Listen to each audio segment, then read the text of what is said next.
విశ్వాసముతో మేల్కొని ఉండండి. క్రీస్తుని వెలుగులో జీవించండి. క్రీస్తునాథుని యందు ప్రియ సహోదరి సహోదరులారా, ఒక చిన్న గ్రామంలో ఒక వ్యక్తి ప్రతిరోజు సాయంత్రము చిన్న దీపాన్ని వెలిగిస్తూ ఉంటాడు. అయితే అది చూసినటువంటి పొరుగు వ్యక్తి ఇలా అడుగుతాడు, నీవెందుకు రాత్రి సమయమున ఈ చిన్న దీపాన్ని వెలిగిస్తావు? అది ఏ పాటిది అని అడిగినప్పుడు ఆ వ్యక్తి ఇలా సమాధానమిస్తాడు, ఇది అంతా కూడా చీకటిని పాలద్రోలుతుంది మరియు నా కుటుంబానికి వెలుగునిస్తుంది. అలాగే ప్రియ సహోదరులారా, మన విశ్వాసము చిన్నదైనా కానీ మన జీవితంలో వెలుగునిస్తుంది. క్రీస్తుని ప్రభుని బాటలో నడిపించడానికి మనలకు ప్రేరేపణ కలిగిస్తుంది. ఈనాటి మొదటి పట్టణంలో చూసినట్లుగా పునీత పౌలు గారు తెస్సలోనికీయులకు రాసినటువంటి లేఖలో ప్రభుని రాకడ ఎప్పుడు వస్తుందో, ఏ సమయాన్ని వస్తుందో తెలియదు, కావున జాగరూకులై మేల్కొని ఉండండి, ప్రార్థించుండని పునీత పౌలు ఆహ్వానిస్తున్నాడు. మరి ఏ విధంగా మనము ఆ యొక్క రక్షణ బాటలో నడవటానికి, ఆ యొక్క వెలుగులో జీవించడానికి ప్రయత్నం చేస్తున్నాం?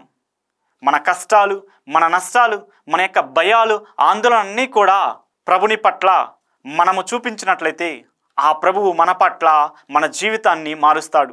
అదేవిధంగా కీర్తన గ్రంథము 27వ అధ్యాయం 1వ వచనంలో ప్రభువే నా రక్షకుడు, ప్రభువే నాకు వెలుగు. మరి మన కష్టాలు, మన నష్టాలు, మన భయాందోళనని కూడా ఆ ప్రభుని వైపు మనం ఉంచినట్లయితే మనకంతా కూడా శాంతియు, సమాధానము, స్వేచ్ఛ కలుగుతుంది. అదేవిధంగా ఈనాటి సువిశేష పట్టణంలో యేసు ప్రభువు అపవిత్రాత్మను పారద్రోలుతాడు. అది చూసినటువంటి ప్రజలందరూ కూడా ఆశ్చర్యపోతాడు. ఎందుకంటే ఆయన మాటలలో ఎంత శక్తి ఉందో అని గ్రహించినటువంటి వ్యక్తులు ఆశ్చర్యపోతూ ఉంటారు.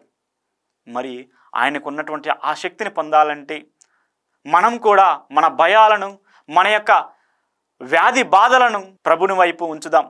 రైతులు తన యొక్క పంట కోసం ఎదురు చూస్తూ ఉంటారు. అదేవిధంగా క్రీస్తుని యొక్క రాకడకై ఎదురు చూస్తూ ఆయన యొక్క బాటలు నడవటానికి, ఆయన యొక్క వెలుగులో జీవించడానికి, విశ్వాస బాటలు నడవటానికి ప్రభువుపై ఆధారపడదాం. మరి ఎంతవరకు మనము క్రీస్తు ప్రభువే రక్షకుడు అని విశ్వసిస్తున్నాం, క్రీస్తు ప్రభువే నా వెలుగు అని విశ్వసిస్తున్నాం అనేది ఆత్మ పరిశీలన చేసుకుందాం. ప్రియ సహోదరులారా, ప్రభుని వైపు నడుస్తూ ఆయన యొక్క వెలుగులో జీవించడానికి మనందరం కూడా ప్రయాసపడదాము మరియు ప్రార్థించుకుందాం.